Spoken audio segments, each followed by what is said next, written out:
Hola, ¿cómo están? Bienvenidas, bienvenidos a CNN Prime. Tenemos mucho que contarles con independencia, con análisis, con contexto. Vamos de inmediato a los titulares. En su visita a la comuna de Alto Biobío, el presidente Gabriel Boric anunció que dispondrán de un helicóptero de la Armada en la zona para ayudar a las más de 4.000 personas que permanecen aisladas. El mandatario también informó que a nivel nacional hay 2 personas fallecidas y 2 desaparecidos, además de 19.379 damnificados y más de 12.000 aislados. El gobierno decretó emergencia agrícola entre las regiones de Valparaíso y Biobío debido a los daños provocados por el paso del sistema frontal. Tras una reunión encabezada por el presidente Boric, el ministro de Agricultura, Esteban Valenzuela, anunció que se va a distribuir alimentación para los animales y se va a aplicar una ficha especial para cuantificar las inversiones que se van a realizar en esta materia. Daniel Andrade, el representante legal de la Fundación Democracia Viva, pidió tener calidad de imputado en el marco del proceso judicial por el caso Convenios. La expareja de la diputada Catalina Pérez, además, puso a disposición del 8º Juzgado de Garantías sus cuentas bancarias y autorizó la revisión de sus artículos personales. Por otra parte, la directiva de Revolución Democrática presentó una querella por los millonarios contratos suscritos con el Minbu. Y en temas internacionales, Vladimir Putin confirmó que el grupo Wagner era financiado por Rusia. El mandatario reveló que entre mayo de 2022 y mayo de 2023, el fisco le pagó más de $1.000 millones al ejército de mercenarios para su mantención, prácticas que además son de carácter ilegal en Moscú. Todo esto y mucho más, porque aquí comienza CNN Prime.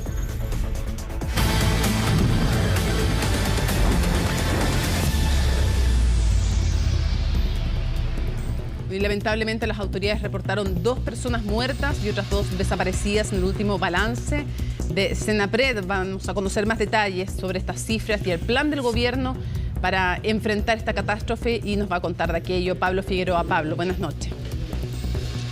Buenas noches, Mónica. Así es, 6ª jornada ya consecutiva acá en Senapred de un temporal que partió el jueves pasado, ya se empieza a retirar y dentro de las pocas cosas positivas que se dijeron hace un par de minutos acá, es que por lo menos ahora hay que ya actuar a arreglar esto, que no hay lluvias por lo menos en los próximos 3 días. Se ha dicho que en meteorología que se vienen 2 temporales en el corto y mediano plazo, pero acá al menos dicen que la certeza es que los próximos 3 días hay que barrer, limpiar y ayudar.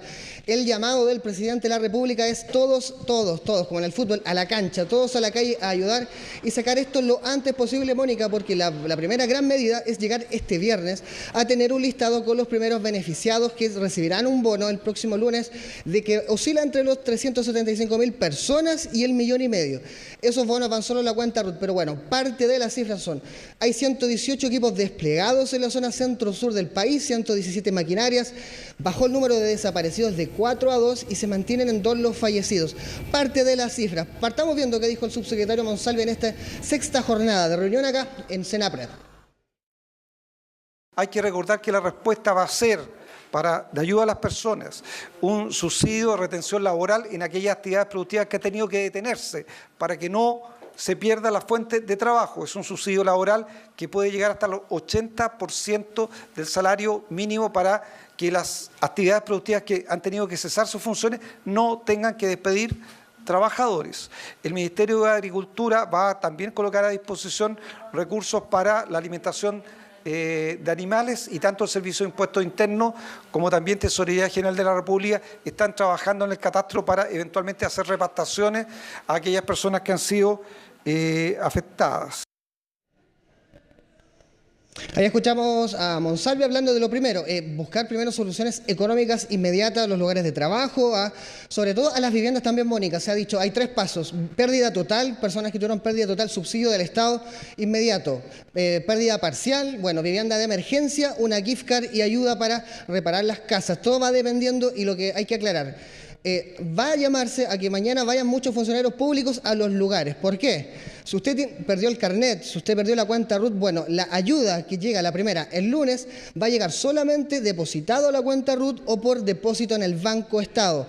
Por ende, mañana, al igual que todos los funcionarios de gobierno, vimos al presidente este fin de semana, hemos visto hoy día a los ministros, mañana todos a la calle, funcionarios de registro civil, a ayudar. Quien perdió el carnet, quien necesita estos beneficios, quien perdió la cuenta RUT, ayudarlos a agilizar el proceso, porque si no tienen esos documentos, de nada sirve que les den la ayuda porque no la podrán sacar. Sigamos revisando sobre esto, mañana todos y hasta el viernes a la calle, ayudar a la gente para que los beneficios lleguen lo antes posible. Escuchemos al subsecretario Monsalve.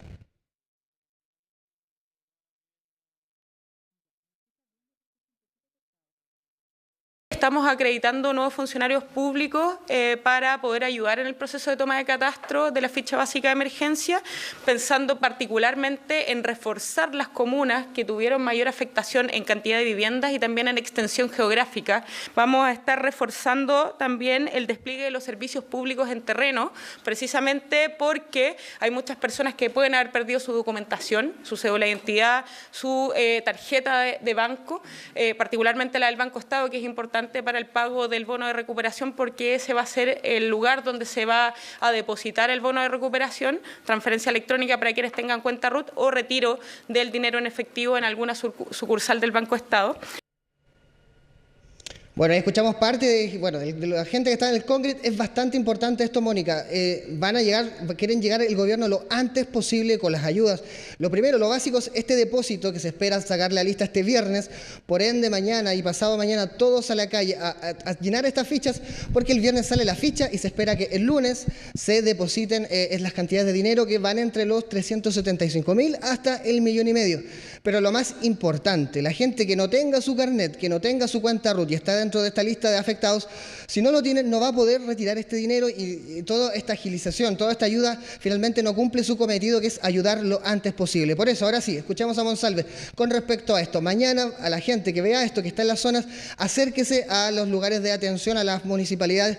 Van a haber funcionarios de diferentes rubros para ayudar, para que el lunes todos tengan por lo menos la primera ayuda real, que va a ser el depósito que hará el gobierno para ayudar en esta catástrofe. Estamos hablando de entre 18 y 19 puentes con daño estructural. Hoy día hemos logrado recuperar la conectividad de la Ruta 5 con soluciones provisorias, pero hay conexión completa de la Ruta 5 con soluciones provisorias porque parte de las soluciones van a requerir de intervenciones más estructurales.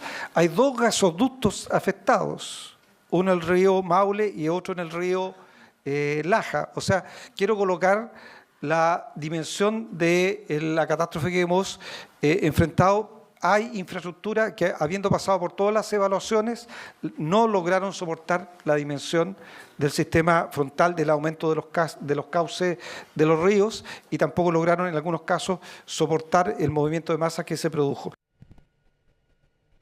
Bueno, ahí veíamos a Monsalve hablando sobre uno de los temas críticos que ha empeorado en esta sexta jornada. Se pasaron de 25 vías con problemas de viabilidad a 37 dentro de la región de O'Higgins, al Maule y Ñuble. Es parte de los problemas más prontos que se tiene que hacer acción, se ha dicho, desde privados hasta el Ministerio Público, debido a que los próximos 3 días, Mónica, no hay lluvias, pero se espera que desde el domingo vuelva otro temporal. No se sabe aún con certeza la intensidad, se presume que puede ser parecido y van a haber muchos más problemas. Bueno, ahora sí revisemos lo último. Sobre qué va a pasar estos 2 días. El presidente les dijo a todos los funcionarios, las fichas tienen que estar acabadas, terminadas el día viernes en la mañana. Por la tarde se espera esta lista, por lo menos la primera preliminar, donde se espera que estén casi todas las personas para que el lunes sea efectivo este depósito. Sigamos escuchando sobre esto. Mañana todo el gobierno, toda la parte del Estado a la calle, a terminar lo antes posible las fichas para que la ayuda llegue a los damnificados. Estamos haciendo la contratación correspondiente de maquinaria, las cuadrillas correspondientes para apoyar el trabajo. En este sentido queremos hacer una petición especial. Sabemos que Chile siempre ha sido un país muy solidario, pero está llegando a los lugares mucha gente a distintos lugares a tratar de ayudar y están entorpeciendo muchas veces las faenas de rescate. Queremos que por favor se puedan coordinar dentro de las mismas delegaciones presidenciales, ver con ellos para orientar los esfuerzos, ver que todas las comunas que están afectadas, inclusive las más alejadas, puedan recibir la ayuda y no solamente concentrarse en un solo lugar. Es importante realizar esta coordinación para poder repartir todos los medios y sea lo más óptimo posible. Bueno, escuchamos parte de esta sexta jornada donde el Congreso ya empieza a ver que los resultados tienen que ser lo antes posible. Ya no está la lluvia por los próximos 3 días. Hay 3 días para, hacer las fichas, llegar con la ayuda y prepararse, Mónica, para un próximo temporal que se avecina. Y sobre todo, ver la viabilidad del problema. Se ha hecho hincapié lo de la basura, todas las aristas que hemos visto este fin de semana. Y que, claro, se dijo acá hace un par de minutos, claro, no había una lluvia así desde 1993, pero es mejor prevenir antes que lamentar. Ya se tuvo una mala experiencia ahora. Se avecinan, por lo menos durante invierno, 2 temporales muy parecidos. El Monsalve dijo, no es certeza solamente el tiempo, hay certeza de los próximos 3 días, no hay lluvia, hay que actuar lo antes posible porque viene una lluvia el domingo, el lunes también, y el lunes tiene que estar al menos ese dinero en las manos de las personas, de los primeros damnificados, para, claro, desde las ayudas que irán desde los subsidios, viviendas, el trabajo, todo un camino largo, pero lo más seguro. Ahora, lo más inmediato, Mónica, las fichas el viernes y el lunes el dinero abonado en las cuentas RUT de las personas que lo necesitan en esta zona centro-sur. Muchas gracias por toda la información, Pablo. Buenas noches. Buenas noches. Bueno, vamos a seguir profundizando en estos temas con el ministro de Economía, Nicolás Grau. Le damos la bienvenida a CNN Prime. Gracias por acompañarnos, ministro. Hola, Mónica. Muchas gracias a ti por la entrevista. Sí, ¿en qué lugar se encuentra? Estoy en Mayoa, perfecto, en la región de O'Higgins.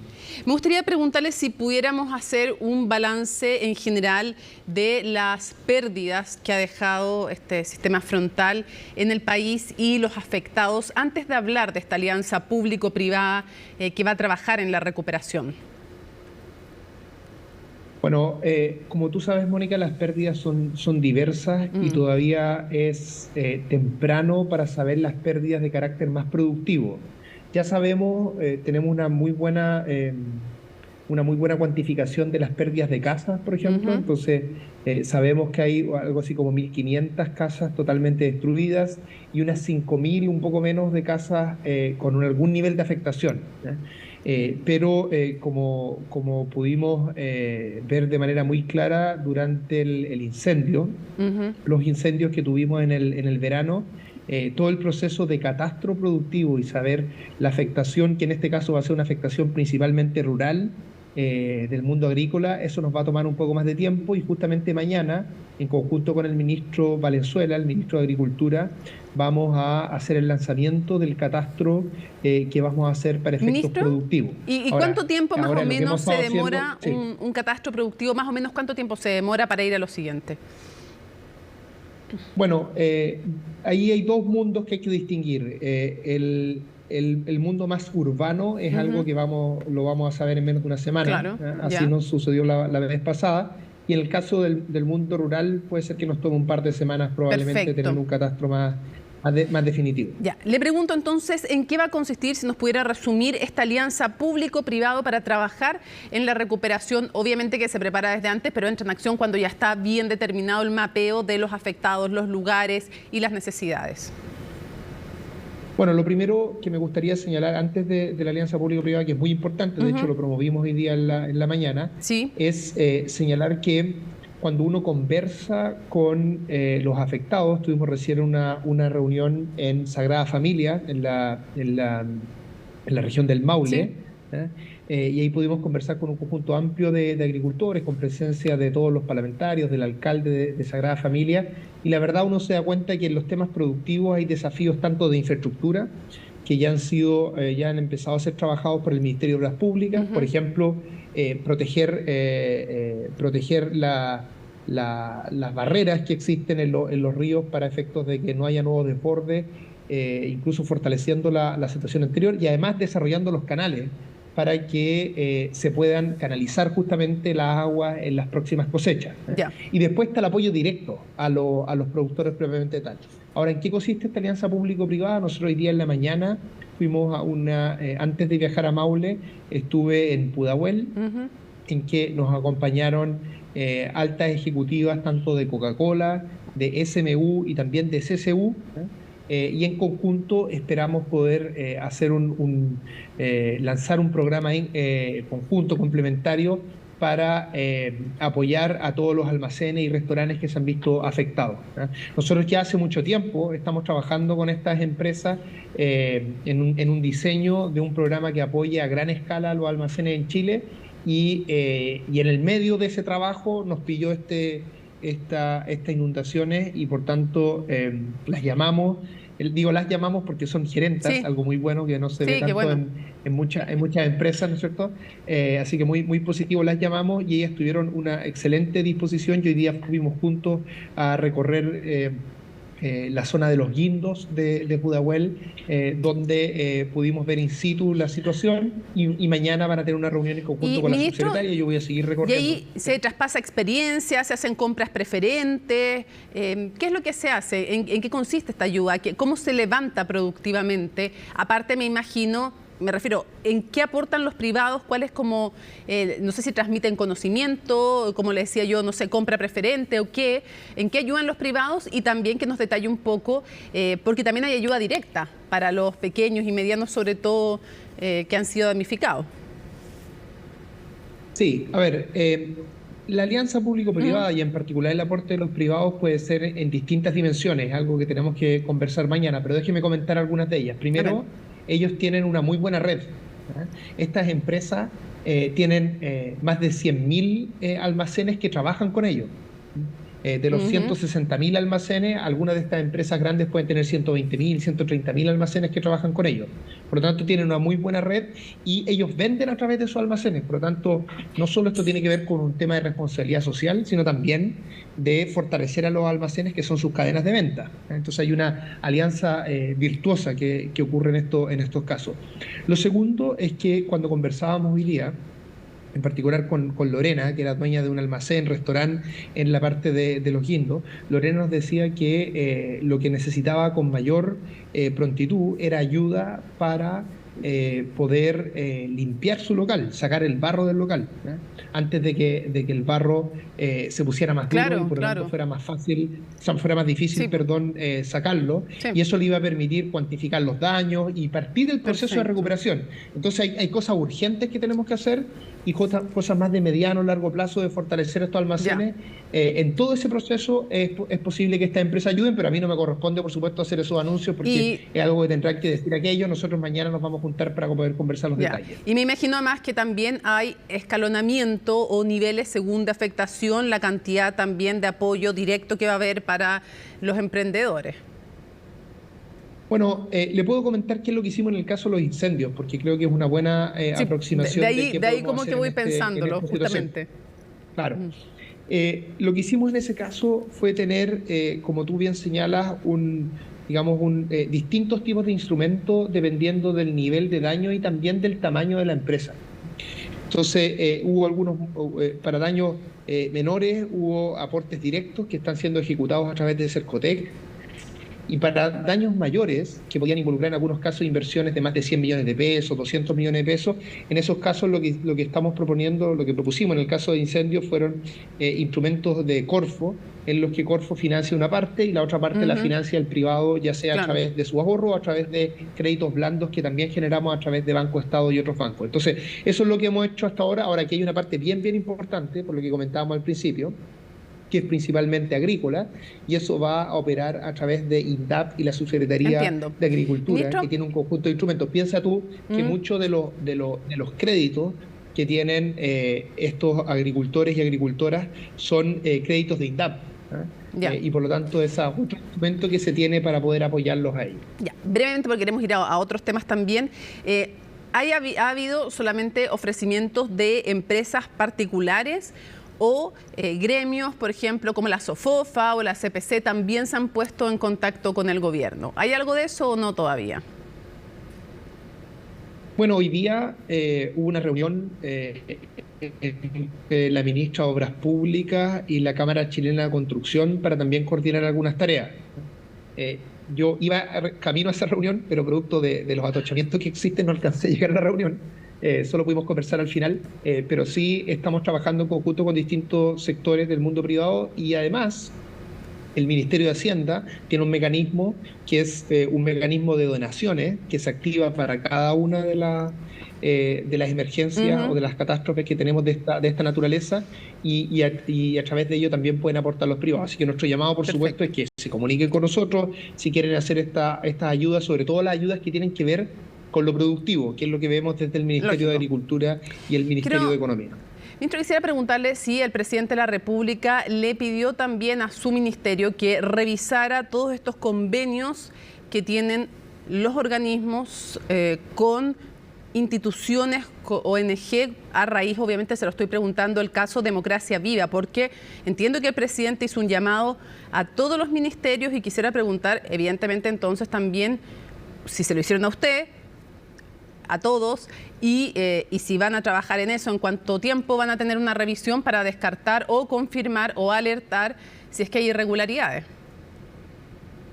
Sí, como ha quedado claro en términos públicos, primero quiero señalar que, como ha dicho el presidente, todos estos actos que han estado identificados en particular con esta fundación son actos totalmente condenables. Aquí no hay que tener ninguna medias tintas. Cuando uno ve, de hecho, en las emergencias, ve el rol del Estado, lo importante que es el Estado para apoyar a las familias, a los agricultores, uno se da cuenta que hay que cuidarlo, ¿no es cierto? Y una de las formas básicas de cuidarlo es ser implacable con cualquier tipo de comportamiento de esta naturaleza y que el gobierno contribuya de la mejor manera para que se puedan hacer todas las investigaciones. Y parte de eso es, por supuesto, hacer una revisión general. Tú sabes que, digamos, tratos con fundaciones es algo que ha existido siempre, es muy masivo en todos los gobiernos, es una de las formas a través de las cuales actúa el Estado y también es importante distinguir quiénes han tenido este comportamiento de todo el resto, porque tenemos que cuidar esas formas de trabajar y, por supuesto, vamos a revisar todo lo que haya que revisar. Sí. Usted mismo lo decía, hay que ser implacables, por lo tanto es bueno ponerle nombre a las cosas, ¿no? Nombre no me refiero necesariamente de persona. Entonces quisiera preguntarle cómo define usted el caso de Democracia Viva y cómo cree que golpea al gobierno en un gobierno con partidos más jóvenes y que prometieron terminar con estas malas prácticas, y a mí no me gusta, como estamos hablando, ponerle nombre, terminar con la corrupción o al menos ser implacables con aquello. Entonces, ¿cómo define usted el caso de Democracia Viva? Para usted se trata de, es corrupción, es qué, y ¿cómo cree usted que golpea al gobierno? Bueno, yo creo que son hechos gravísimos que todavía no sabemos si hay actos delictuales o no, y por eso es muy importante que se investigue, pero más allá, habiendo o no habiendo hechos delictivos, por lo que ya sabemos me parecen actos gravísimos, que merecen toda la condena política, antes de digamos, la arista más bien penal. Lo que yo he visto, me parecen que efectivamente constituye actos de esa naturaleza, por los antecedentes que yo conozco, pero creo que eso es importante que se revise con calma por las instituciones que corresponden. O sea, porque se lo preguntaba porque... Ahora... pero perdón, déjeme hacerle una puntualización, porque cuando le pregunto si es corrupción, no le estoy preguntando si es delito, porque hay cosas que no están penadas por la ley y que igual son formas de corrupción. En este caso, que un amigo le entregue a otro amigo, desde una seremía a una fundación, fondos, teniendo un conflicto evidente de interés, para muchos nos parece que es una forma de corrupción. Por eso se lo pregunto más allá del tema delictivo que lo determinan los tribunales. Por eso usted me dice, sí, usted cree que hay hechos que son constitutivos de hechos de corrupción. Estoy de acuerdo con usted y estoy de acuerdo además con la distinción que hace entre, digamos, actos que uno, más allá de si son o no son legales, ¿no es cierto?, parecen totalmente cuestionables y en los términos que tú señalas. Estoy totalmente de acuerdo con esa expresión y creo que lo importante acá es, por supuesto, tratar de evitar estos actos siempre, pero me parece que tan importante como aquello es condenarlos rápido y de forma muy categórica como ha hecho el gobierno. Aquí no ha importado quién, ni qué partido, ni de dónde eran militantes, ni quién eran estas personas. El gobierno desde un comienzo ha sido muy claro en esta materia, desde el presidente hacia abajo. Disculpe, ministro, pero no tanto. Eso es lo que me parece importante. No sé si al principio tan claro, porque al principio hablaban de error de criterio y de error político, y no sé cuándo puede ser solo un error de criterio o un error en no medir las consecuencias políticas, el hecho de que entre dos personas que se conocen, que son amigos, se adjudiquen dinero, teniendo además en común a una diputada, vicepresidenta de la Cámara de Diputados y Diputadas. O sea, si eso es solo un error político respecto de las consecuencias que puede generar y es solo un descriterio, parece que al comienzo se fue más suave de lo que se debía hacer. Bueno, fueron apareciendo más antecedentes a los días, pero si usted revisa las declaraciones que ha hecho el presidente y las declaraciones que han salido del gobierno, porque aquí ha habido una cosa del gobierno... No, me refería a la vocera, que es gobierno. ¿no? Las declaraciones que han salido del gobierno y en particular cuando el presidente se ha referido a esta materia ha sido muy duro y muy claro, y yo creo que es lo correcto, que se sea de esa manera, ¿eh? Y por supuesto hay que revisar todo lo que haya que revisar, hay que entregar todos los antecedentes que se deban entregar, hay que nombrar las cosas por su nombre y hay que además esperar que se pueda resolver judicialmente los casos que así lo meriten. O sea, por su nombre esto es corrupción. Le señalé que estaba de acuerdo respecto a ese punto. Ahora, le quiero preguntar por un caso específico, que es una denuncia. Aquí me gusta dar siempre los créditos y no correr con colores propios. Mega Noticias, en una investigación, hace una denuncia y es respecto de Patricio Vallespín, que es el gobernador de Los Lagos. Para ser súper preciso, ser gobernador es un cargo de elección popular, no es un funcionario del gobierno. Entonces, por eso quiero ser súper preciso en lo que le voy a preguntar. Entonces, Patricio Vallespín, que es independiente, exdemócrata y cristiano y de independiente, gobernador de Los Lagos. Bueno, pero resulta que el GORE, el gobierno regional de Los Lagos, usted me dirá, ¿por qué me están preguntando a mí? Voy a explicarle por qué le estoy preguntando a usted. Porque el gobierno regional de Los Lagos adjudica el 2022 como 8.000 millones de pesos. El 46% de esa cifra, o sea, harta plata, va a 3 fundaciones. 1.628 millones a la Fundación Chinquihue. Todo esto es información que doy el crédito de Mega Noticias y que es admitida por Vallespín. Ahora, ¿qué es importante y por qué le pregunto a usted? Porque lo que es llamativo, a lo menos para ser suave, es que el presidente de esta fundación, de la Fundación Chinquihue, es Patricio Vallespín. Usted me seguirá diciendo, ¿y por qué me sigue preguntando a mí? Porque el vicepresidente es Luis Cárdenas Mayorga, que es el Ceremi de Economía de la región. Entonces yo quisiera preguntarle si usted tenía esta información, si es efectiva, si ya le ha pedido explicaciones a él o si no, ¿qué va a hacer? Porque que un Ceremi de Economía esté como vicepresidente en una fundación a la cual el mismo gobierno regional, presidido además la fundación por el gobernador, le adjudica 1.600 millones de pesos y donde ya hay además desde el 2019 denuncias, parece bastante grave, ministro, para ser honesta. No conozco este antecedente que usted me comenta. Voy a referirme a la parte que a mí me compete, que es la parte de la seremía. Sí, claro. Por supuesto que voy a pedir que se recaben antecedentes y voy a ver si lo que usted me señala efectivamente ocurrió durante el periodo que se señala. Pero preferiría no darle una opinión respecto a un tema que desconozco, porque ya, nunca lo había escuchado. Pero le parece a lo menos que de ser efectivo, porque es 2022, entonces cabe, digamos, dentro del periodo de la Seremía de Economía. No sé si a usted le parecería bien o no, le parece grave o no, preocupante o no, si es que esto se confirma que sea vicepresidente de una fundación que recibe dinero desde el propio gobierno regional. Mire, prefiero revisar el tema y no dar una opinión respecto a un reportaje en particular, ¿eh? Pero pierda cuidado, Mónica, si hubiera cualquier antecedente de alguien del gobierno, ya sea del Ministerio de Economía o del espacio que sea, que esté aprovechando alguna cuota de poder, algún espacio de poder para un beneficio personal, por supuesto que eso es totalmente condenable y yo creo que en esto hay que ser muy claro, eso no tiene espacio en nuestro gobierno. Ya, pero ustedes lo van a investigar entonces, eso sí nos puede decir, ese compromiso sí está, que ustedes lo van a investigar. Por supuesto, nunca había escuchado lo que usted me comenta, pero por supuesto lo voy a revisar con prontitud. Perfecto, quisiera ir cerrando preguntándole, hace algunos días en el aniversario Convergencia Social, para que la gente sepa, usted no es de Revolución Democrática, usted es de Convergencia Social, que es otro de los partidos del Frente Amplio, que es el partido además en el cual milita el presidente de la República.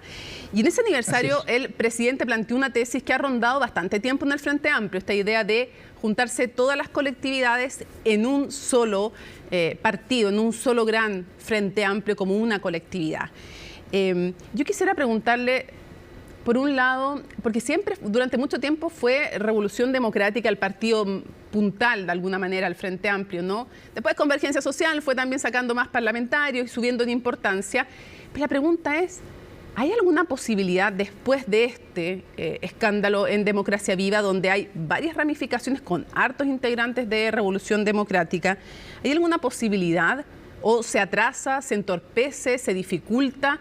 Porque cuando uno conversa en off con personas incluso de Convergencia Social y de otros partidos del Frente Amplio, dicen, o sea, ¿qué posibilidad hay de juntarse con Revolución Democrática en estos momentos?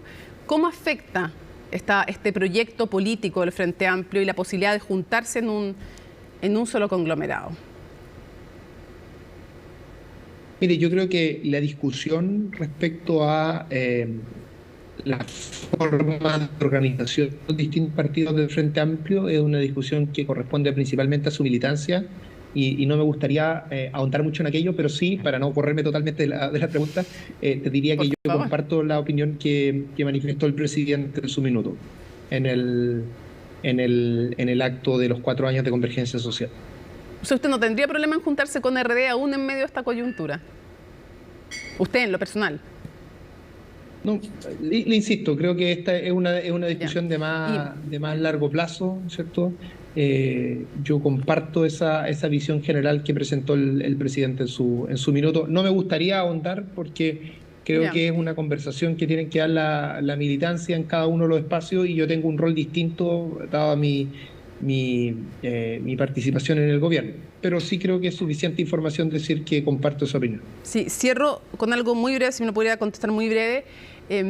Ya he escuchado como 4 personas, algunas en on, otras en off, que cuentan, dicen, esto de las fundaciones se hacía hace mucho tiempo, desde el 2019, por ejemplo, en tema de habilitación habitacional en campamento, que van a poner antecedentes a disposición y que hay que ver todas las fundaciones hace mucho tiempo y surge un temor, que comiencen a destaparse muchas más cosas y que al final tengamos para beneficio de todos los potenciales involucrados un neteo de corrupción como ocurrió en el caso de SQM, donde al final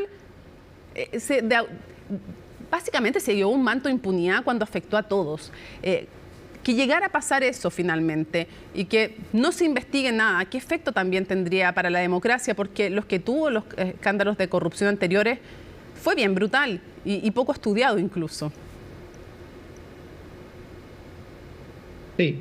Bueno, yo creo que es una pregunta muy importante, Mónica. Comparto la preocupación y lo importante para evitar justamente lo que usted señala es evitar a toda costa la impunidad y no tener ningún freno a criticar esto cuando ocurra. Es muy importante que lo digamos de los distintos sectores y que no ocurra que cuando pasa en un lugar los defiendan los de ese lugar y cuando pasa en el otro lugar lo defiendan los del otro lugar y solo se critiquen de forma cruzada. Aquí lo importante es que cuando ocurre, más allá de la profundidad o la gravedad de aquello, exista una condena fuerte, sobre todo de las personas del mismo sector donde aquello ocurre. Creo que eso es lo más importante y por lo menos de nuestro lado jamás va a existir ningún interés de netear nada. Aquí lo importante es que quienes cometen actos de este tipo tengan que responder por aquello, primero políticamente y judicialmente si corresponde. Así lo esperamos los ciudadanos y las ciudadanas. Muchísimas gracias, ministro, por acompañarnos en CNN Prime. Que tenga muy buenas noches. Muchas gracias, Mónica. Un abrazo. Bueno, y hoy el Ministerio de Agricultura decretó emergencia agrícola en 6 regiones del país, producto de las inundaciones en algunos sectores. Hay consenso en que los precios de las verduras no deberían subir en el corto plazo, pero hay incertidumbre de lo que pueda pasar en algunos meses más. María Luisa Carrión con el informe. No son imágenes de archivo ni de años pasados, son imágenes de este lunes. Así quedaron algunos cultivos en la región del Ñuble, producto del desborde de ríos en medio de la emergencia que afecta a la zona centro-sur de nuestro país. Inundaciones, pérdidas de verdura, siembras, desapariciones de animales, daños de invernaderos, de ganadería menor, mayor. Los canales, las bocatomas, los ríos, el desplazamiento de aguas que han inundado sectores rurales completos, en Maule, Ñuble especialmente. Aún falta por catastrar, pero es más que evidente que hay daños en la infraestructura hídrica, en los sistemas de riego que pueden tardar más tiempo en ser recuperados. Hay un daño importante en la infraestructura extrapredial de riego, tanto por embanques, porque ingresó sedimento y hoy los canales están con barro, y por otro lado en las captaciones de los canales y de los tranques, por la crecida del río mismo se destruyeron bastantes captaciones, más de 100 canales tenemos con daños y más de, hasta el momento con la información que hemos podido recabar de las organizaciones de canalistas de regantes, tenemos más de 300.000 hectáreas que pudieran quedar desabastecidas de agua de riego al inicio de la temporada si no hacemos los arreglos correspondientes. Por eso se firmó este martes el documento que declara emergencia agrícola desde la región de Valparaíso al Biobío. El objetivo es poder tener recursos y facilidades para ir, por ejemplo, en ayuda de agricultores que no tienen cómo dar alimento a sus animales. El decreto de emergencia lo que facilita es una bajada administrativa más sencilla de movilización de recursos, de personal, de distintos instrumentos que tenemos para poder atender a las familias afectadas, trabajar con ellas lo antes posible. Eso es. Personal de INDAP y de las Seremis de Agricultura se desplegarán en terreno para catastrar a los agricultores afectados. Las opciones pueden ir desde transferencias directas, créditos más blandos, prórroga de algunos créditos de INDAP e incluso se podría evaluar con donaciones totales o parciales. Superado este punto, la pregunta ahora es, ¿podría subir el precio de frutas y verduras? Hubo dos visiones, de que va a haber afectación y que va a ser más pequeña. Yo he insistido en que consideramos de que algún nivel de afectación va a existir, que eso es inevitable. No se justifican alzas de precio porque no hay una menor oferta de productos agrícolas, así que no hay ninguna razón para que aumenten los precios, no a los especuladores. Respuesta para la pregunta en el corto plazo, pero pese a que el abastecimiento está asegurado, hay locatarios en Lo Valledor que señalan que hay ciertos productos que subieron de precio de manera acotada durante el fin de semana. El cebollín, el cilantro, la espinaca, la selga, todo lo que se puede cuesta entrar al potrero llega más caro. Sí, la papa, mucho. ¿Cuánto? De 10, 12 que valían están a 20, 17. ¿Saco de cuánto? 25 kilos alrededor. Y la papa fue uno de los productos que más dolió entre quienes llegaban a comprar papas, que por lo demás llegaron así a Lo Valledor, llenas de barro. Sí, es lo que más molesta porque la papa se ocupa para todo. La compraba 12.000 pesos y ahora está 17.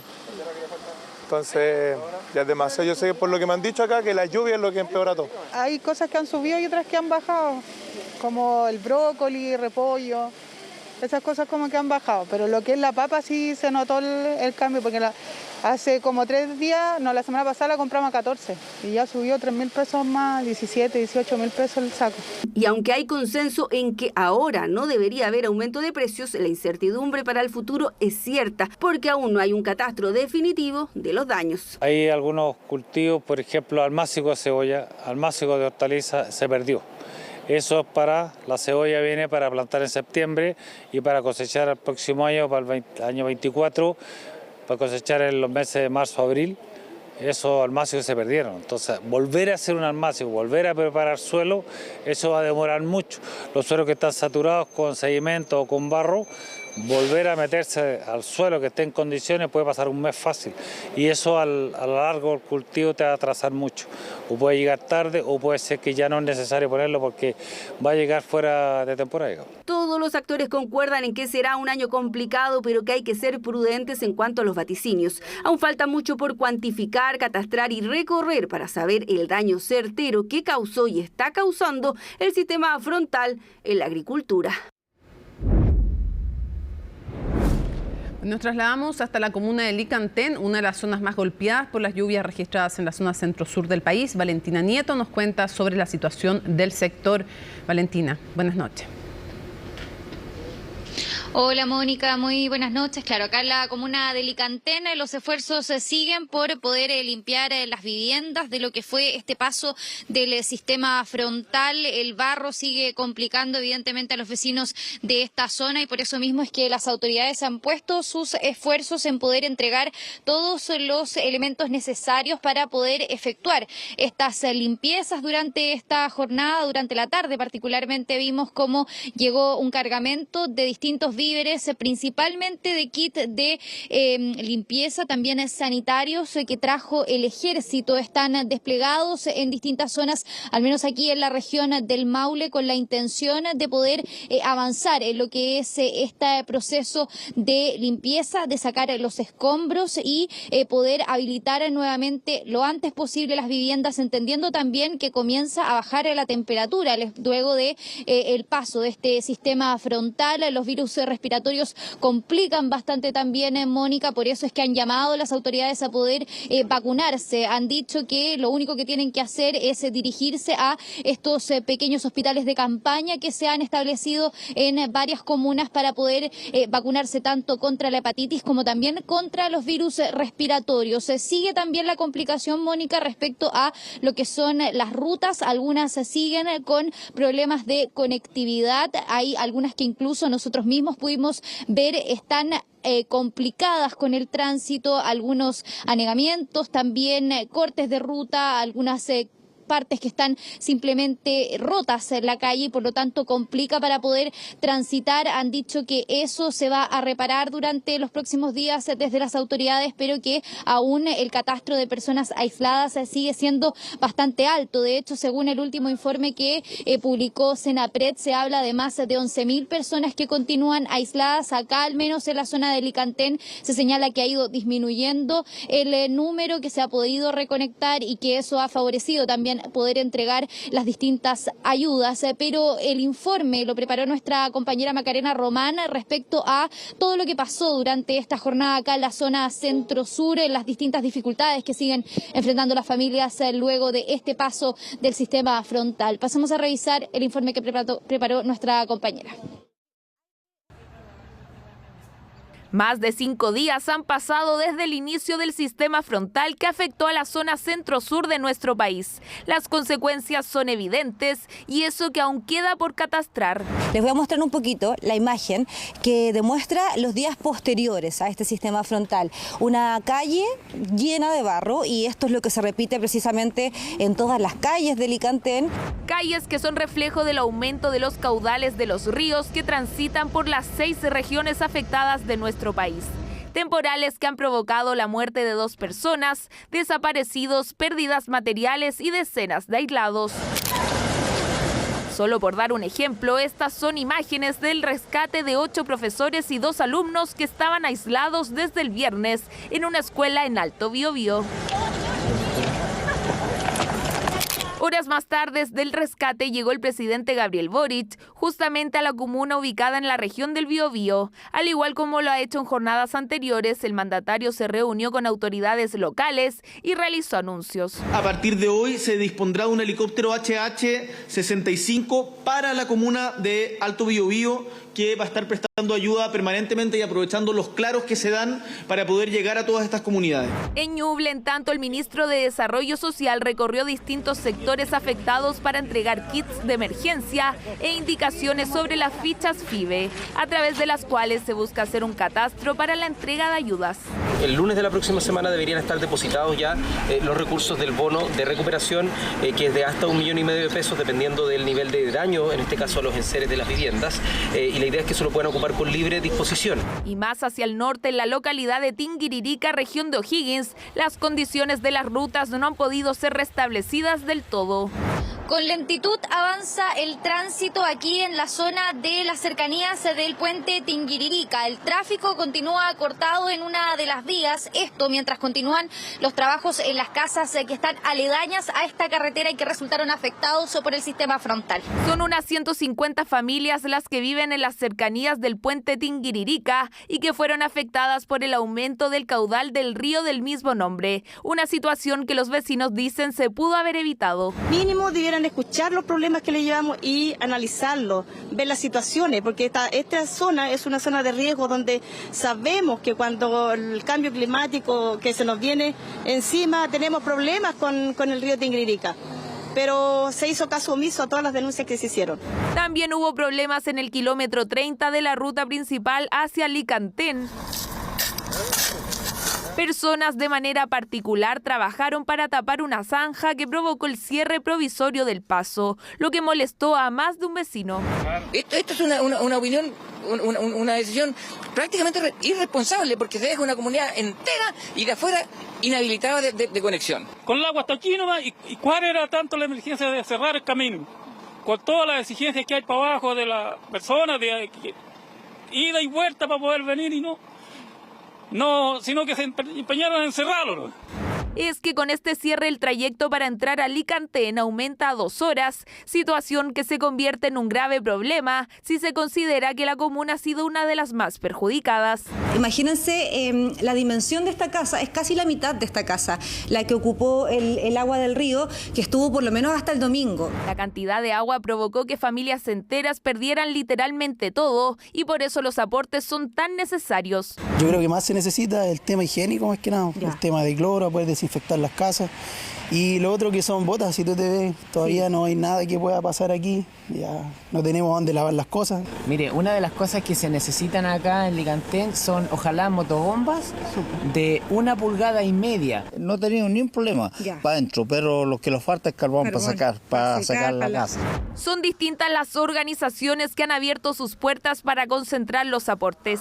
Municipios, centros deportivos, junta de vecinos, entre otros, se han unido para ir en ayuda de la zona centro-sur. Básicamente alimentos no perecibles, alimentos también para mascotas que deben estar pasando hambre.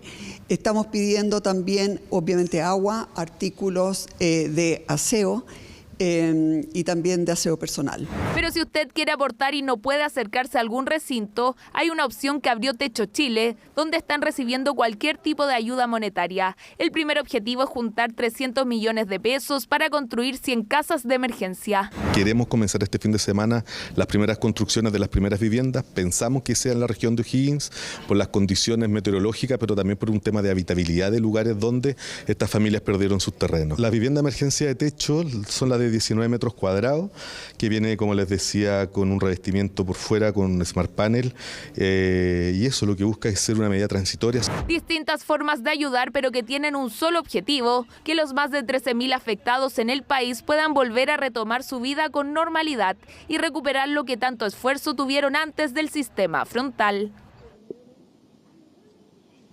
Bueno, Mónica, y entonces el informe completo de nuestra compañera Macarena Román, entregando los detalles de lo que fue esta jornada, que estuvo abocada principalmente en poder continuar, como te decía antes, con los trabajos de limpieza. Importante también ahí lo que decía el informe, si las personas quieren ayudar, hay distintos canales a través de los cuales se puede hacer llegar esta ayuda. Principalmente, dice, las personas necesitan elementos básicos, ¿no? Agua, carbón, sobre todo entendiendo que empieza a hacer frío, baja la temperatura, y por lo tanto es necesario poder calentarse las distintas casas que resultaron sin duda duramente afectadas por el paso de este sistema frontal. Durante la jornada de mañana va a continuar también el despliegue que han realizado los distintos ministros en las distintas zonas que se han visto afectadas por este frente de mal tiempo. Mañana va a llegar el ministro de Educación hasta acá a catastrar también la situación que tienen los colegios en esta zona, así que vamos a estar también desde muy temprano informando respecto a las distintas actividades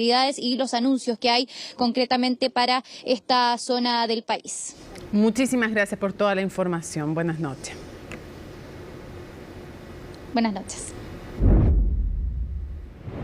Bueno, y las autoridades de salud realizaron un llamado a vacunarse contra el tétano, la hepatitis A, principalmente a las personas que viven justamente en las zonas afectadas por el sistema frontal.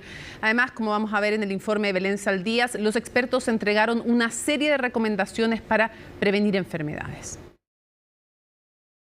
Nos tenemos que vacunar sobre la hepatitis A. Sí. ¿Y por qué? Porque el río está lleno de agua de desagüe. Y precisamente, el sistema frontal no solo dejó a personas y viviendas afectadas, sino que un inminente riesgo sanitario debido al colapso de las redes de aguas servidas y la acumulación de basura, dejando expuestos a quienes ahora realizan los trabajos de limpieza, razón por la que se inició una campaña de vacunación de emergencia, específicamente contra el tétanos y la hepatitis A, en los lugares donde el temporal dejó los mayores estragos, Pero ¿quiénes se deben vacunar? Toda la gente que está trabajando en remover escombros, esas son las personas que son el grupo objetivo para la vacuna de tétano y evidentemente todos los vecinos. La hepatitis A es para la gente menor de 40 años en general y mayor de 18 meses, porque los mayores ya tuvimos contacto con el virus de la hepatitis. Pero bueno, si la persona quiere vacunarse, igual no va a haber problemas. Grupos objetivos para la vacunación de emergencia. Estos operativos ya comenzaron en distintos lugares afectados.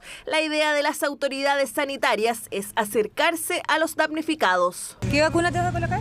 La hepatitis, es necesaria y importante para la salud. La del tétano, estuve removiendo escombros, basura, barro sobre todo. Viendo la cantidad de barro y suciedad que trae el río, es mejor prevenir.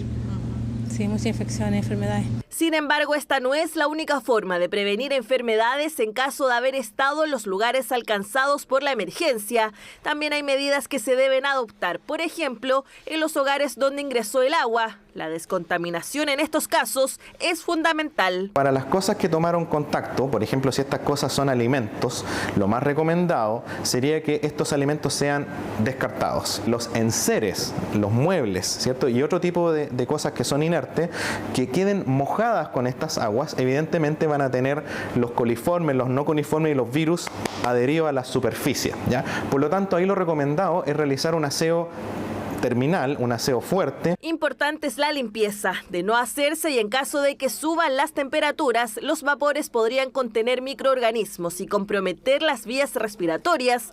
De todas formas, siempre hay que estar atentos a los síntomas que puedan aparecer. Fundamentalmente, si uno estuvo en una de estas zonas en las cuales hubo inundación, uno estuvo en contacto estrecho con estas aguas desbordadas, estas aguas que se acumulan, bueno, estar pendiente si aparece fiebre, si tiene una herida que parezca infectada, si tiene secreción de pus. Yo creo que esos serían los síntomas fundamentales.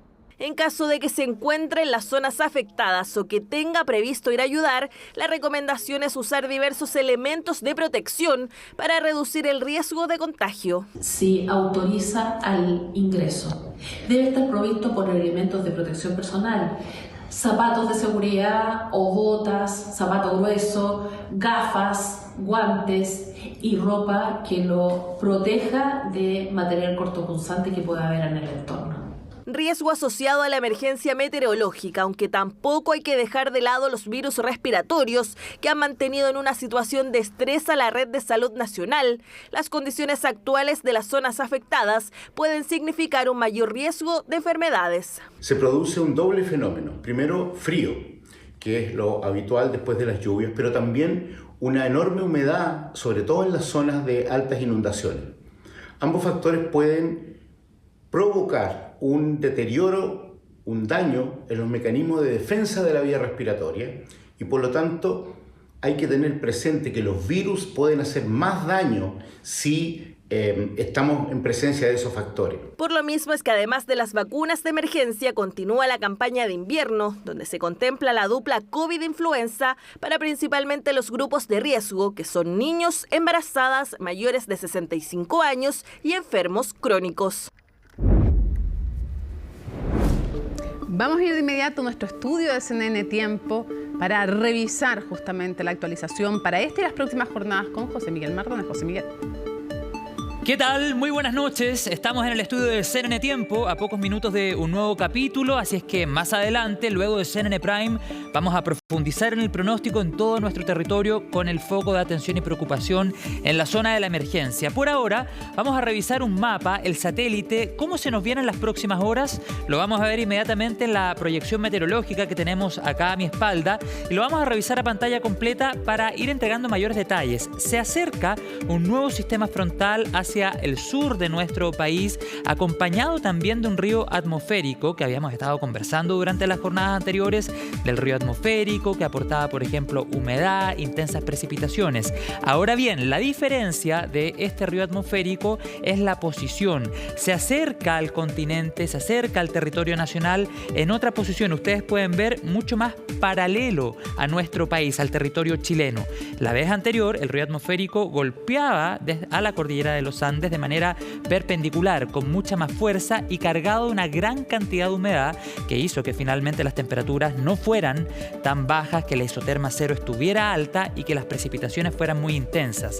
Este sistema frontal que vemos ahí representado por esta franja azul que se acerca al territorio nacional va a llegar hacia la tarde-noche del día jueves a la región de Los Ríos y así hasta más o menos la región de Aysén. Sin embargo, avanzada la semana, ingresado el nuevo fin de semana, este sistema frontal podría dejar precipitaciones en la zona centro-sur de nuestro país, que hoy día está súper complicada por la emergencia que hemos estado reporteando.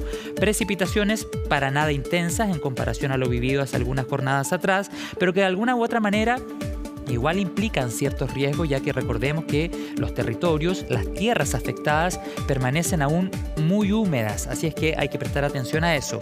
Estamos hablando de más o menos 40 a 50 milímetros en la región de Los Ríos, bastante menos hacia la región del Maule, porque las precipitaciones y este sistema frontal que yo les contaba recién, hacia el día viernes dejará algo de lluvia en el sur de la región de O'Higgins y también en la región del Maule. Lo vamos a estar actualizando durante la semana que tenemos por delante. Y ahora les voy a contar temperaturas mínimas y máximas en diferentes territorios, comenzando en la zona centro y después nos vamos al centro-sur de nuestro país. Eso sí, para el día de mañana. Vamos a hacer la proyección ahora para el día de mañana. Por ejemplo, en el centro de Chile, desde la región de Valparaíso por una parte hasta la región de O'Higgins, que sabemos en la región de O'Higgins hay comunas muy complicadas, por ejemplo lo que pasó en Coltauco. Para el día de mañana predominan las nubes, cielo nublado. Ese es el denominador común para la zona centro, con máximas entre los 17 y los 22 grados, por ejemplo, en el sector cordillerano de la región de Valparaíso, Los Andes, San Felipe, y 17 a 18 grados en la costa, Valparaíso, Viña, Reñaca, Concón, San Antonio, Cartagena, etc. ¿Y qué pasa en la región de O'Higgins? Veamos el detalle por el otro lado. Entre 14 y 6 son las extremas. Entre esas temperaturas se van a mover las extremas en Pichilemu y playas cercanas, con nubes y nubes también en Rancagua. En estos territorios, Rancagua, San Fernando, Rengo, Requinoa, Coinco, Coltauco, cielo nublado el día de mañana y no hay precipitaciones pronosticadas, al menos para el día de mañana. Vamos ahora al centro-sur, Curicó, Talca, Constitución. Revisamos también la región del Ñuble y la región del Biobío. Antes de terminar este despacho, les cuento que el día de mañana será con nubes matinales, luego con nubosidad parcial, con máximas que tienden al alza. Durante esta jornada me habían comentado que hubo sol en algunos momentos de la mañana en Talca y que calentó bastante, lo que implica un riesgo en medio del proceso que se está viviendo, ya que endurece mucho más rápido el barro y cuesta removerlo. Bueno, para el día de mañana cielo parcial en el valle y la costa de la región del Maule y también en la capital de la región del Ñuble. En todos estos territorios precipitaría entonces hacia el día viernes de manera no tan intensa como fue durante los días anteriores. Vamos a Concepción, a Los Ángeles, cielo parcial, 15 y 14 grados respectivamente.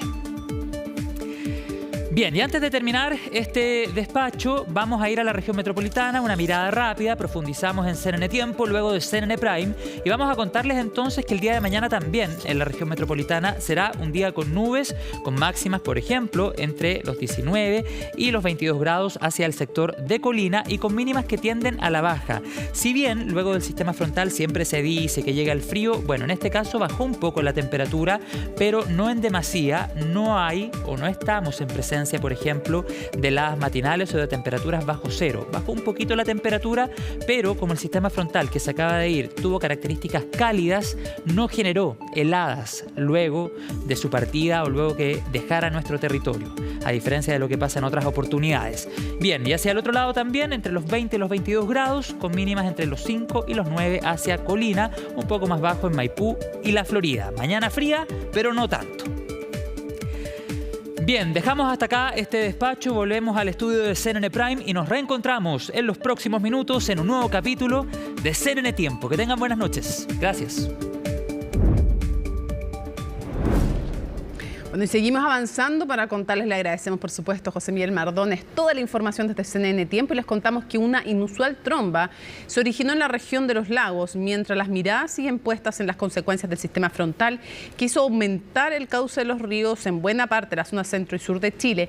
¿Son estos fenómenos producto de la crisis climática? ¿Tenemos que empezar a acostumbrarnos a ellos? Bueno, se los contamos en la nota de Natalia Muñoz.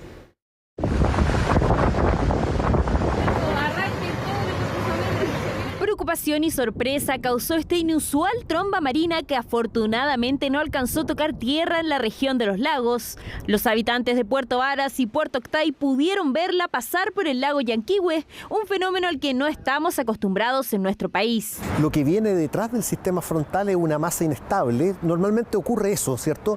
Y es susceptible de que ocurran estos fenómenos como trombas marinas que algunas veces se meten al continente. Y en un evento tan extraordinario como el que acabamos de tener, ¿cierto? No era extraño que además de la precipitación tan intensa tuviéramos este tipo de manifestaciones. Así, las trombas marinas son consecuencia del fuerte sistema frontal que afectó a la zona centro-sur. Intensas lluvias donde la mayor cantidad de agua caída fue registrada por la estación Termas de Chillán con 589 milímetros, mientras que en Retiro precipitaron 157 milímetros, un escenario que se podría volver a repetir durante este invierno. Históricamente, en los años con niño, este tipo de eventos son más frecuentes que en los años no niño.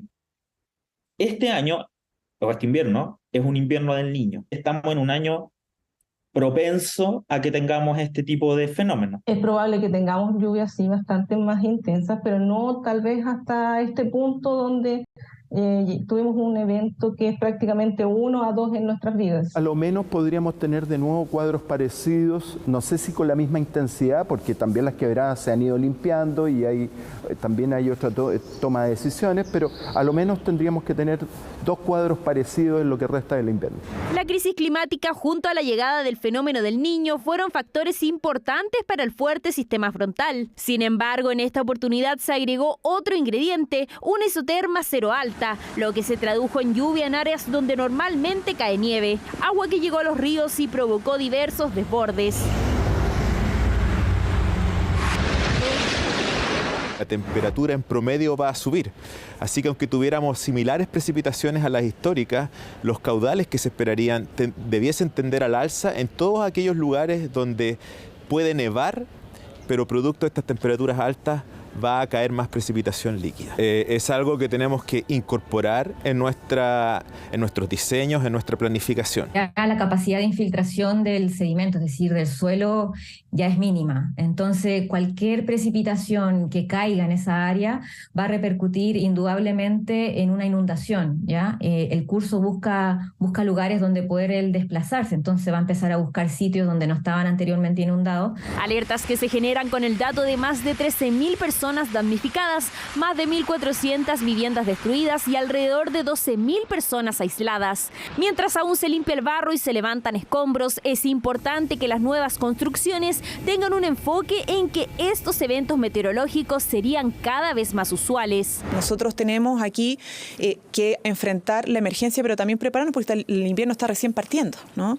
Entonces ahí es muy importante el trabajo que hace Vialidad, para reparar, pero también para prevenir y mitigar los efectos que puedan tener las futuras lluvias. Entonces, todo esto lo trabajamos con las distintas instituciones, levantando información con los municipios. El gobierno proyecta que las reconstrucciones de las zonas más afectadas podrían extenderse por más de un año. El invierno recién comienza y se prevé que, producto del calentamiento global, los desastres naturales sean cada vez más recurrentes.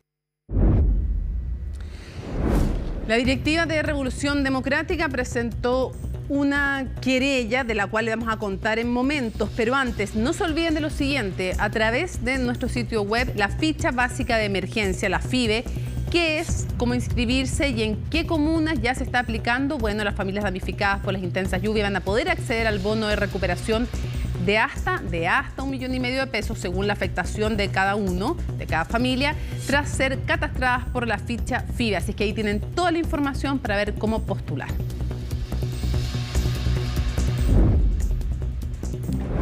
Vamos con lo prometido. La directiva de Revolución Democrática presentó una querella en contra de quienes resulten responsables de los delitos contra la propiedad pública tras la investigación que se lleva a cabo por los millonarios contratos celebrados con la Fundación Democracia Viva y la Seremía de Antofagasta. Daniel Andrade, representante legal de Democracia Viva, pidió tener calidad de imputado y puso a disposición sus cuentas bancarias. De ello nos cuenta Francisca Cárdenas. hay sospecha de corrupción. Muy atrás quedó el concepto de error político tras conocerse nuevos antecedentes del caso Democracia Viva, que envuelve a Revolución Democrática, uno de los partidos eje del gobierno. Cambio de postura al que se sumó una querella interpuesta este martes por la directiva de la colectividad contra quienes resulten responsables de delitos contra la probidad pública. Ningún partido está libre, ni ningún gobierno está libre de que militantes o personas que trabajan en un proyecto político estén exentos, ¿no?, de corrupción, de meter las manos, de armar negocios truchos, de distintas dinámicas. Y eso, por tanto, hay que investigarlo, caiga quien caiga. Poner a disposición del Ministerio Público toda nuestra investigación interna y todos los datos que tenemos de aquellos involucrados en este caso, que son militantes de Revolución Democrática. Los antecedentes lamentablemente han tenido una evolución desagradable y penosa. Y es que según la directiva de RD, en primera instancia se creía que estaba todo en regla, que era una más de las fundaciones que prestan servicios en la región de Antofagasta. Sin embargo, con el pasar de los días se llegó a otra conclusión. Una fundación recién creada, que no tenía experiencia en la materia, que, o sea, yo creo que por ahí no hay por dónde, que eso no siga pasando. A la gente que hace bien la pega, qué bueno que se mantenga. Subamos los estándares y por eso yo efectivamente he instruido que se revisen los diferentes convenios. Un caso que remece al oficialismo y que según algunos podría tener daños irreparables. Previo a la presentación de la querella, el ministro de Desarrollo Social, Giorgio Jackson, militante y fundador de RD, calificó la situación como dolorosa, pues lo que unía a su sector era justamente la lucha contra la corrupción.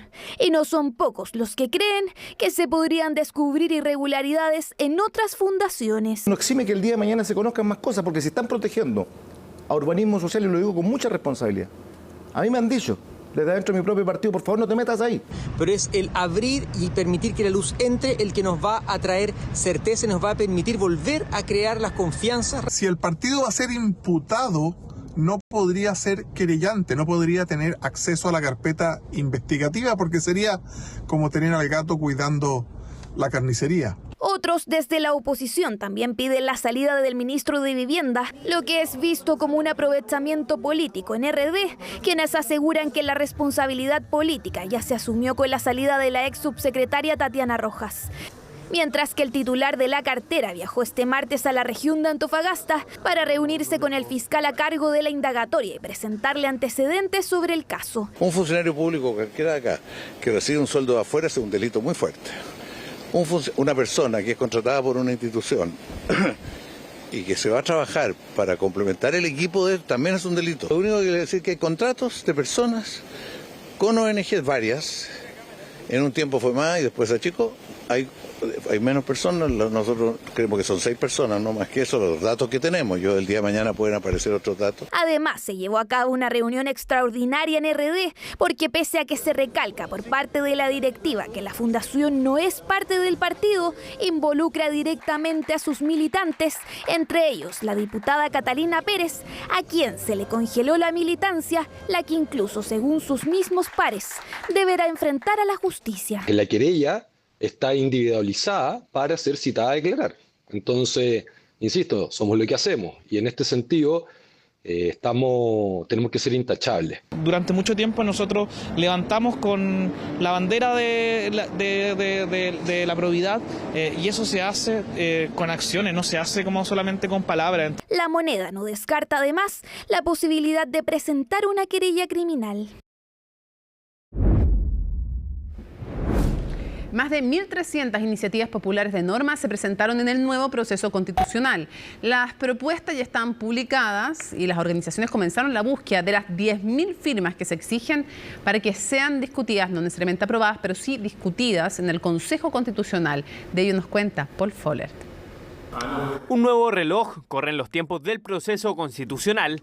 Esta vez es la etapa de participación ciudadana que culminará el próximo 7 de julio. Es importante, lógico, sí, que es importante. Pero no estoy muy interiorizado en todo caso en esas cosas. Todo el mundo tiene que sentir, decir lo que uno siente, lo que le parece, lo que no. Es súper importante, ¿cómo vamos a opinar si no participamos? Porque es parte de nuestros deberes como ciudadanos, hacernos escuchar. Un proceso que enfrenta cierto desinterés de la ciudadanía. A pesar de eso, los números de participación dicen otra cosa. Y es que hay más de 1.800 audiencias solicitadas y más de 1.300 iniciativas populares de norma. Que efectivamente en un contexto general en el que todavía no logramos superar el desinterés y la desafección ciudadana con el proceso, sí nos hemos dado cuenta de un conjunto de organizaciones que fueron muy activas en los procesos anteriores, que han mantenido su nivel de actividad y compromiso. Todo esto es un proceso bastante complejo, pero muy entusiasmante, porque implica que las personas, todos los ciudadanos que nos están viendo, puedan hacerse parte realmente de la discusión que se está dando en el Consejo Constitucional. Las iniciativas populares de norma son uno de los principales mecanismos de participación. Son propuestas para modificar o agregar artículos al anteproyecto de expertos. Aquellas que reúnan 10.000 firmas serán discutidas por el Consejo Constitucional y la carrera por la recolección de firmas ya comenzó. Tenemos solamente hasta el 7 de julio para sumar 10.000 firmas y si llegamos a las 10.000 firmas nos aseguraremos que este tema sea discutido en la Asamblea Constitucional. Evidentemente en esta pasada sabemos que la cosa va a estar más difícil, entonces por esa razón decidimos unirnos todas las organizaciones animalistas para apoyar una sola norma. El ranking de iniciativas populares la lideran, entre otras, propuestas que buscan asegurar la propiedad y heredabilidad de los fondos, una iniciativa que ya estuvo en el proceso pasado. Nosotros lo que buscamos básicamente es proteger la propiedad de los ahorros previsionales, tanto presentes como los futuros, que estos sean heredables como quieren la mayoría de los chilenos, y que vamos a elegir quién lo administra, entre instituciones públicas o privadas. Otras propuestas buscan medidas para modernizar el Estado, como es el caso de la norma impulsada por Pivotes, Idea País y Horizontal, denominada Por un Estado sin pitutos. Esta iniciativa lo que propone es cambiar cómo se nombran las personas en el Estado. Y por eso la hemos llamado, en el fondo, por un Estado sin pitutos. Cuando hablamos de pitutos nos referimos a personas que se designan por otros criterios que no es sus competencias, su experiencia, o bien se designan a través de designaciones directas cuando debieran participar en un proceso abierto, meritocrático y competitivo. El oficialismo ha empujado normas como el derecho a los cuidados o la protección de los animales. En el caso de esta última, es una de las que encabeza el listado de normas con más firmas. Por ejemplo, tenemos un código civil que considera a los animales como cosas y por otro lado tenemos una ley de protección animal que considera a los animales como seres dotados de sensibilidad. Entonces lo que nosotros buscamos es aunar esta diferencia normativa que existe en el ordenamiento jurídico para que la aplicación de la ley sea más fácil y que en el fondo la protección de los animales pueda ser más efectiva en la práctica. La duda ahora es ¿cuánto podrán incidir en la discusión? El tema ya se instaló entre los consejeros y es que las normas no son vinculantes, sino más bien incidentes, por lo que deben ser discutidas en el Consejo, pero nada asegura su aprobación. Es probable que aquellas que se alineen con una u otra posición sean parte del debate más interesante, pero va a ser más probable que aquellas que contengan elementos que articulen ciertos niveles de acuerdo entre los distintos sectores del Consejo sean las que probablemente gocen de mayor consideración. Y el compromiso va a ser a que vamos a discutir todas aquellas iniciativas que pasen el filtro, que vamos a prestar atención detenidamente a cada una de ellas. Probablemente en algunos casos van a tener contenidos contradictorios, entonces vamos a hacer, yo creo, el mayor esfuerzo también por encontrar compromisos en ese sentido. Acordar qué cosas se acogen y qué cosas no se acogen de las distintas normas. Esperamos que las normas que obtengan firmas puedan ser acogidas, pero obviamente eso está totalmente sujeto a cuál va a ser el contenido de esas normas, a cuál va a ser el proceso deliberativo en las comisiones. Hasta el próximo 7 de julio la ciudadanía podrá apoyar un máximo de 10 iniciativas populares de norma, todas disponibles en la página web de la Secretaría de Participación. Nos vamos a la pausa en CNN Prime y al regreso todas las informaciones internacionales y más junto a Isel Guerra. Deporte, hay mucho más que conocer. CNN Prime, noticias, solo noticias. Pausa y regresamos.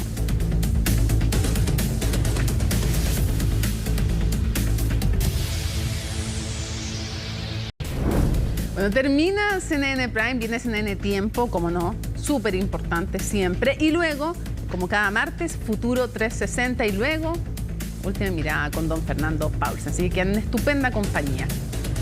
Miércoles 27 de julio, así estuvo nuestro país y el mundo. Somos CNN Chile. Buenas noches.